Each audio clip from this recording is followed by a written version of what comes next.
Bismillahirrahmanirrahim. Assalamualaikum warahmatullahi wabarakatuh. Hari ini anda bersama dengan saya, Cikgu Alias bin Syam Jafri. Kita dalam sesi pembelajaran online di atas talian. Okay, untuk tajuk kita pada hari ini ataupun mata pelajaran kita hari ini iaitu Faraid Darjah 4 Sekolah Agama Kerajaan Johor. So, anda boleh rujuk kitab ataupun PDF ataupun screen share yang cikgu telah kongsikan kepada anda. Jadi, jika anda tak nak ketinggalan segala informasi terkini, anda boleh subscribe di channel saya, insya-Allah. Baiklah anak-anak, sihat semuanya. Baik, didoakan kesihatan anda semua dan berjaya menjadi pelajar-pelajar yang luar biasa hebat. Baik, untuk darjah 4, kita akan masuk asas ataupun kita panggil sebagai kita nak belajar mengenai, kita nak kenal dan mengenai apa itu faraid. Faraid ataupun dekat sini kita tulis ta'rif faraid dari segi bahasa ialah sesuatu yang dituntut. Cikgu ulang ya.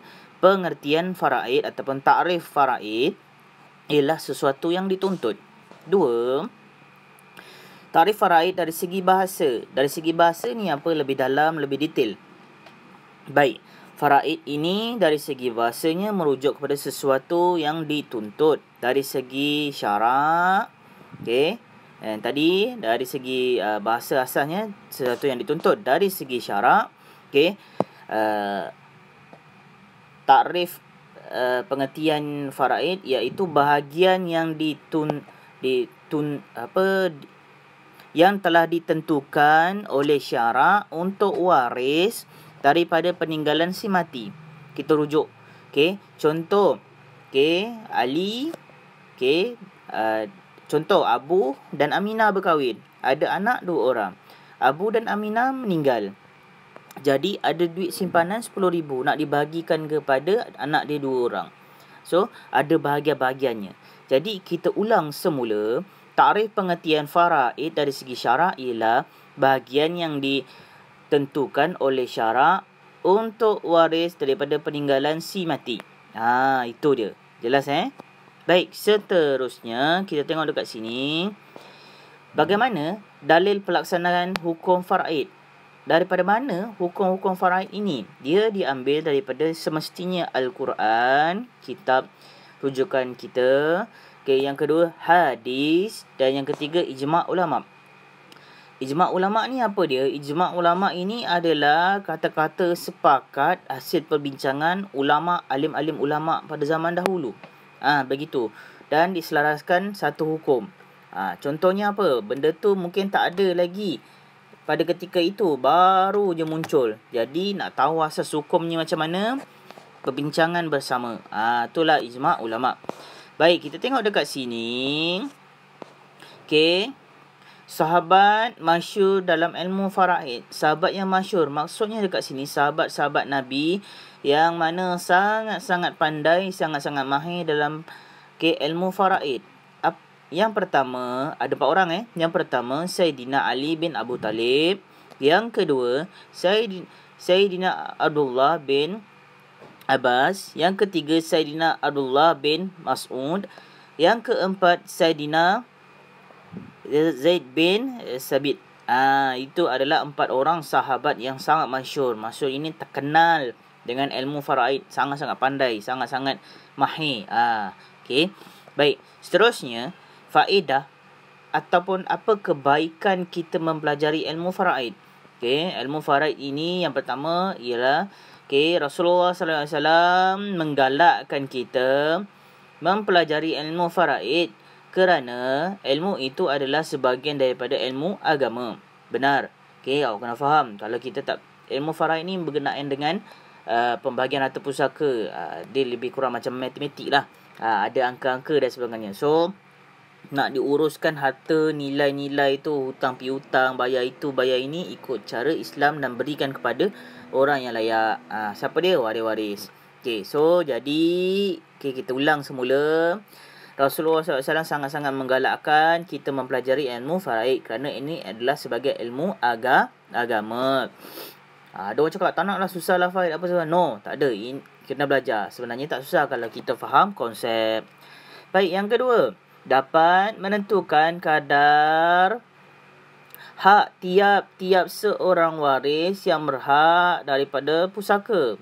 Contoh, anak lelaki dapat berapa, anak perempuan dapat berapa, ibu dapat berapa, isteri dapat berapa. Ada bahagian-bahagiannya tak sama. Kenapa tak sama? Ada peranan dia sendiri, ada asbab musababnya kenapa jadi begitu.